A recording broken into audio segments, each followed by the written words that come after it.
Хәерле көн Татарстан, хәерле көн, хөрмәтле телевизор караучылар. Бүген 11 декабрь дүшәмбе. Студияда сезне мин Эльза Әхмәтҗанова сәламлыйм. Без туры эфирда эшлибез.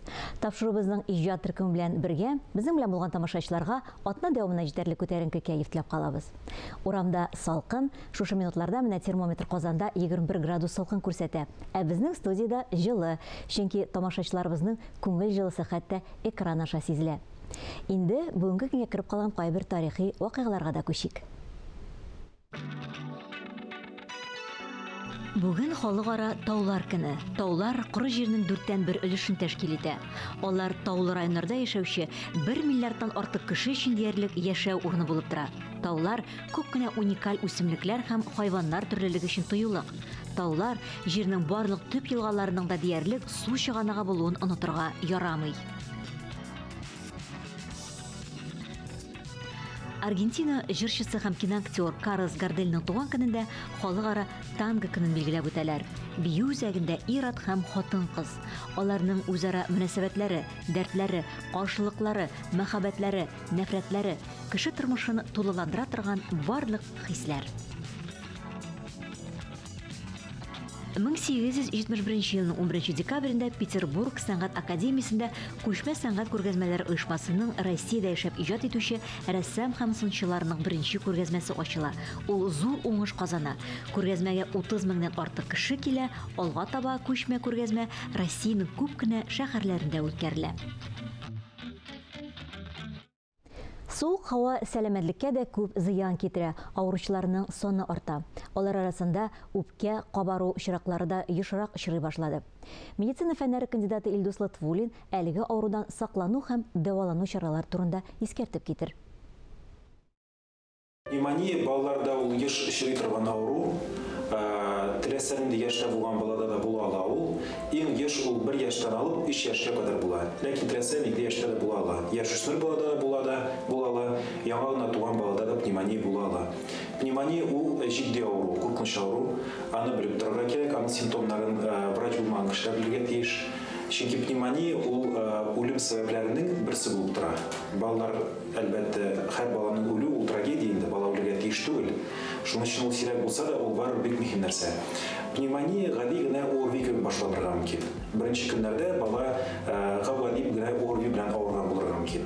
Ләкин соңрак, менә 4-нче, 5-нче, 6-нче көннән, акайчакта авыруның 2-нче көннән үк, 1-нче көннән үк авыру үпкәгә төшеп, пневмония башланырга мөмкин. Пневмония дигәнебез нәрсә соң? Пневмония ул үпкәнең бер өлеше суламый башлый дигән сүз. Ягъни үпкәнең бер сегменты, бер бүлеге, бер өлеше үзенең газ алыштыру функциясын үтәми. Шуның өчен балага кислород җитми башлый. Бу без аны менә клиник картинасы дип булырга мөмкин. Беренчедән ул инфекция картинасы. Баланың бизгәге бар, лихорадка дип әйтәбез, бит. Температурасы югары күтәрелә, үзен начар хис итә, температура күтәрелгәндә эшек китәргә мөмкин. Бу инфекция симптомнары. Моннан тыш балада респиратор синдром килеп чыга. Респиратор синдром дигәнебез ул көчле итеп йөткерү һәм тын җитмәү, одышка. Бала сулаганда авыр итеп сулый, йөгергән кебек сулый. Урында ятып торса да йөгергән кебек сулый. Сулавы ешая.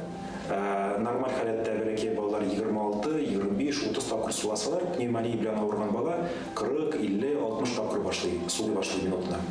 Шуның өчен әгәр дә без бәләкәй баланың сулышы ешайганын күрәбез икән, бу баланы табибка күрсәтергә тиеш. Тын җитмәүнең тагын беренче симптомы булырга мөмкин. Бала сулаганда корсагы белән сулый башлый. Вспомогательная мускулатура дип әйтәбез. Кабырга аралары сулышалган вакытта батып китә. Кабырлар күренә башлый һәр сулышалган саен. Менә булар бөтенсе баланың пневмониясе бар булуына күрсәтергә мөмкин.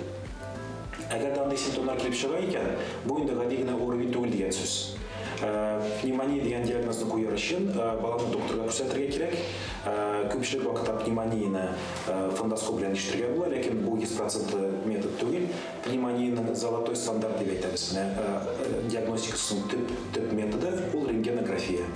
Әгәр дә врач кирәк булса икән, баланы рентгенга җибәрә. Температура күпчелек очракта була әлбәттә. Пневмония ул инфекцион авыру, әлбәттә температура була, ләкин ул һәр вакыт була торган нәрсә түгел.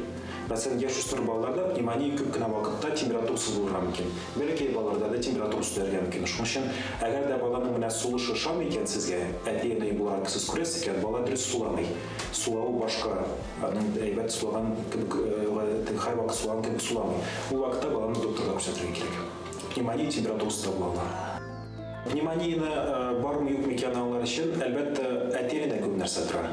Монда баланс булырга тиеш. Беренчедән, һәр орби сайын врачка күренү кирәкме икән, юкмы икән анысын инде әйтеп булмый. Бәлки симптомнар бик җитди түгел икән, әти-әни үзе үзе дә дәвалый ала. Ләкин әгәр дә авыру озакка сузылган икән, табибка баруны кичектерергә кирәк түгел. Тизрәк табибка барып күрергә кирәк. Без туры эфирда эшлибез, барыгызга да хәерле, матур көннәр теләп дәвам итәбез. Кешене хезмәт бизи дип юкка гына әйтмиләр шул. Безнең халкыбыз элек-электән хезмәт белән гомер иткән. Хуҗалыгын да үз куллары белән корган, аның ныклыгын да, матурлыгын да үзе кайгырткан. Бу эшләр артында һөнәрчелек киң җәелгән безгә тарих сөйли. Ләкин менә еллар белән, заман белән арабызда кул эше осталары кими бара. Агымдагы ел милли гореф-гадәтләр, милли йолалар елында аларга игътибар артуын. Ләкин менә шушында гына эш тукталып калмасын иде. Кайтарасы иде үзебезнең асыл кыйммәтләребезне дип борчыла Саба районының Иске Мишән авылында яшәүче Минзәлия Фәйзрахманова. Безнең халыкта кешегә изге теләк теләп, юлларыңа ак җәймә дигән сүзләр бик еш ишетелә. Минзәлия апа да үз йортына аяк атлаучыларны җәймәләре белән каршы ала. Аның үз куллары белән тудырылган шушы хезмәтләргә басып, өй түренә узасың да гүзәллек иленә чумасың. Кай тарафка күз салсаң да, анда хуҗабикәнең үз куллары белән тудырылган матурлык сәламли.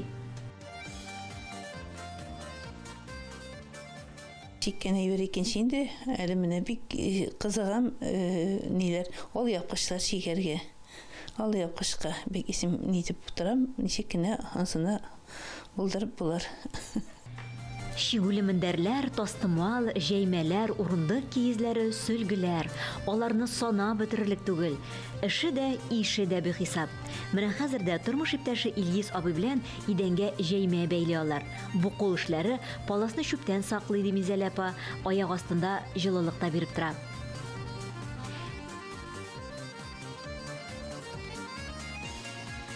Минзәлия һәм Илгиз Фәйзрахмановлар Иске Мишән авылында гомер итәләр. Бүгенге көндә икесе дә лаеклы ялда.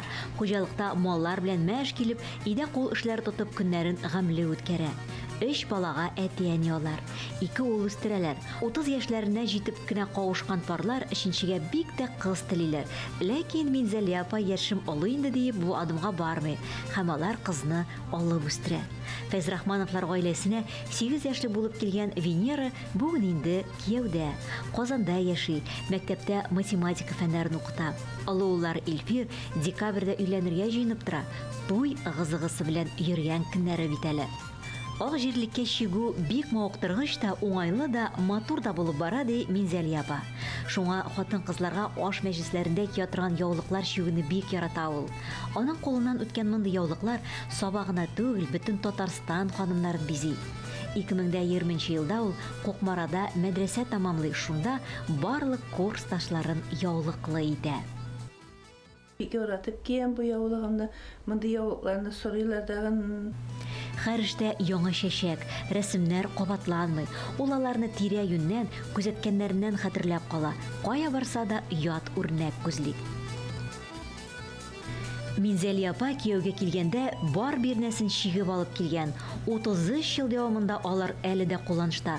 Тузмаганнар да, матурлыгын да җуймаганнар. Бу намазлык әниемнән калган бик кадерле намазлык. Мин моның белән Аллага шөкер бүгенге көндә намаз укыйм. Менә ул ничек булып, зур булып эшләнгән һәм саклануы дагы сакланган. Моңа ким дигәндә 150 ел бар инде. Оста кулда гәүһәр бар дигән сүзләр нәкъ менә Минзәлия апа турында кебек. Аның кулы тигән һәр җирлектә матурлык туа. Ул җанга дәва, күзгә нур, күңелгә илһам исти. Кешелекне гүзәллек иленә дәшә алу белән генә дә ул үзен бик бәхетле саный. Кеше белән сөйләшкән арада да эшлим дисәң эшләп була. Кулың эшли, үзең сөйләшәсең. Ул эшләнде менә шушында. Эшләп күн үзен сәм матур итеп бөтен җирләр хәзер чәчәктә дигән шикелле инде бизәп бөтен җирләрне һәм дуслар да күп. Шушын буенча инде бергә сөйләшәләр. Телефоннардан аралашалар кеше белән. Шулай итеп яшәгәч бик күңелле инде. Гасырлар буе безнең ата-бабаларыбызның тормышын бизәп килгән чигү осталыгы сагында гомер итә Фәйзрахмановлар. Борынгы чигүләрнең гаҗәеп бизәкләре сандык төпләрендә генә ятмасын. Менә шулай безнең көннәр осталары кулы белән өр-яңа җирлеккә төшеп, матур хезмәтләр булып күзләребезгә күренсен, күңелләребезгә юаныч өстәсен. Дөньяны якты төсләргә баетучы бу гаиләгә рәхмәтләребез иксез-чиксез.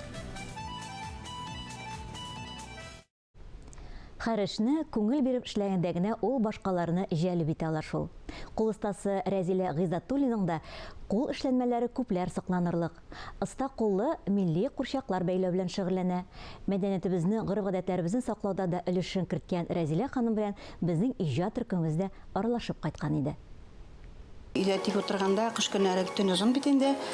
Китап колыма килеп эләкте дә минем шул китаптан карап бәйләй башладым. Рәзилә Гыйззатуллинаның кул эшләнмәләре Шишмәбаш авылы мәдәният йортына нур чәчеп тора.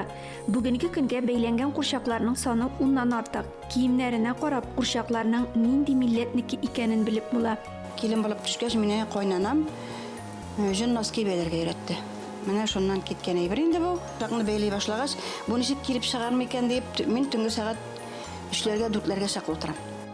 Бер курчакны бер атна эчендә бәйләргә була ди Рәзилә ханым. Күп вакыт аларның киемнәренә таләп ителә икән. Курчакларның үзенчәлеге нәкъ менә милли күлмәкләрендә чагыла. Биредә рус, татар, француз, ирланд кебек милләт курчакларын күрергә була. Курчак күргәзмәсе Шишмәбаш авылы мәдәният йортындагы милли байлыкның бер өлеше генә. Авыл музейда тарихи экспонатлары белән игътибарны җәлеп итә. Музейдагы һәр истәлек кадерләп саклана. Без гел фольклорларда уйнап йөрдек яшьләрендә. Шул вакытта кайдан нәрсә эләктереп алабыз? Я теге турга гына тегелгән күлмәкләр киеп уйныйдыр инде, ойлап кышны шулай аладыр инде кешеләрдән.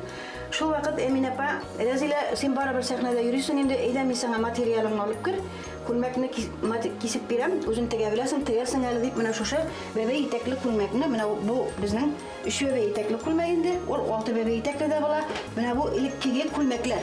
Илек менә шушындый бәбәй итәкле күлмәкләр кигәннәр һәм менә шушындый ойлап кышлар бәйләгәннәр. Мин шуңа бу күлмәкне инде саклап кына торам. Бу илек кигән күлмәк. Мәдәният йортын Рәзилә ханымның тормыш иптәше Илгиз абый җитәкли. Аның сүзләренә караганда, әлеге бина элек мәктәп булган. 85нче елларда аны мәдәният йорты дип төзекләндергәннәр. Кайда нәрсә күрәбез, электригенә торабыз инде соң.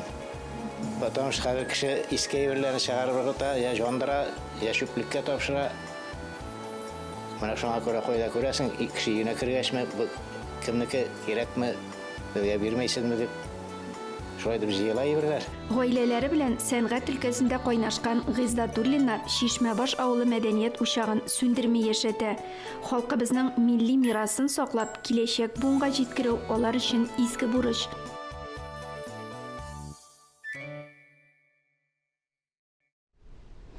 Мин Эльза Әхмәтҗанова сезнең белән иртәгә кадәр саубуллашам. Кышның зәмхәрир суыкларына бирешмичә, якыннарыгызның җан, күңел җылысын тоеп яшәсәгез иде. Һәр көнегезне матур фикерләрдән генә башлагыз. Исән, имин булыгыз. Акты ташып, акты ярсып, арсулары шулдыр инде язның ташып, ярсулары bizning qor üstünde qalğan izlər Aqlı yılab ikəv birgə salğan izlər Sin ömür ağışlarım Sin minin sağışlarım See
шатлы